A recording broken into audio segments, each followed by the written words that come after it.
Hello and welcome to my class and stories. आज हम एक नई स्टोरी डिस्कस करेंगे, परोपकार की ईंट। बहुत समय पहले की बात थी कि एक विख्यात ऋषि गुरुकुल की में बालकों की शिक्षा प्रदान किया करते थे। उनके गुरुकुल में बड़े बड़े राजा महाराजा के पुत्र से लेकर साधारण परिवार के लड़के भी पढ़ा करते थे। वर्षों की शिक्षा प्राप्त कर रहे शिष्यों की शिक्षा आज पूर्ण हो रही थी। सभी बड़े उत्साह के साथ अपने अपने घर लौटने की तैयारी कर रहे थे। तभी त्रिशिवर ने तेज़ आवाज़ में सभी के कानों में पड़ी कि मतलब कि जो वहाँ पे अनाउंसमेंट करने वाले होते हैं, आप सभी मैदान में एकत्रित हो जाएं, सब मैदान में आ जाओ, फील्ड में आ जाओ, जैसे स्कूल में होता है। आदेश सुनते ही शिष्यों ने ऐसा ही किया।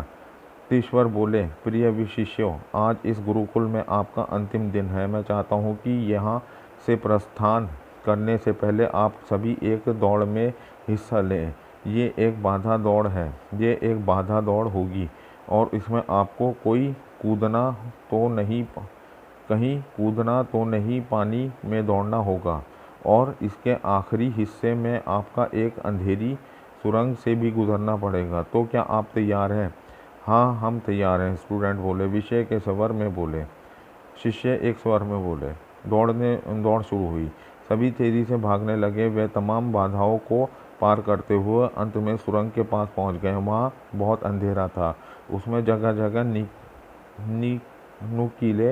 नोकीले पत्थर भी पड़े थे, जिनके चुंबन पर असहनीय पीड़ा थी और अनुभव होता था। सभी असमंजस में पड़ गए कि जहाँ अभी तक दौड़ में सभी समान बर्ताव कर रहे थे, वहीं अब सभी अलग अलग व्यवहार करने लगे।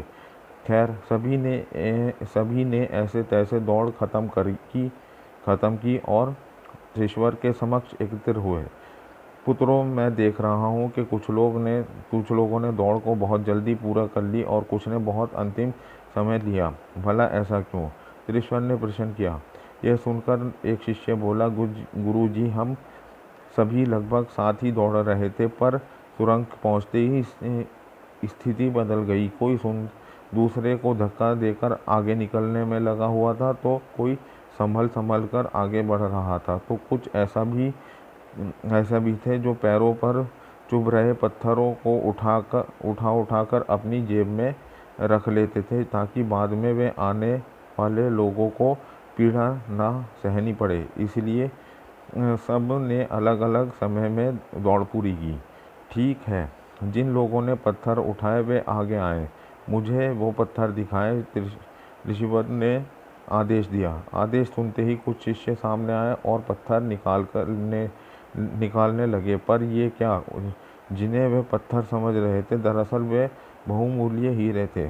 सभी आश्चर्य में पड़ गए और ईश्वर की तरफ देखने लगे। मैं जानता हूँ कि आप लोग इन हीरों को देखकर आश्चर्य में पड़ जाएंगे, ऋषिवर बोले। दरअसल मैंने ही उस सुरंग में डाला था और यह दूसरों के विषय में सोचने वाले शिष्यों को मेरा इनाम है। पुत्रों, यह दौड़ जीवन का भागम भाग को कोई दर्शाती है कि जहाँ कोई कुछ पाने के लिए भाग रहा है, पर अंत में सबसे बड़ी समृद्धि होती है जो हम भागम भाग में दूसरों के बारे में सोचने में, उनका भला करने से नहीं चूकते हैं। अंत यहाँ से जाते जाते इस बात को गांठ बांध लीजिए कि आप जीवन में सफलता की जो इमारत खड़ी करें, उसे परोपकार की ईंट लगना कभी ना भूलें। अंत में आपकी सबसे अनमोल जमा पूंजी होगी।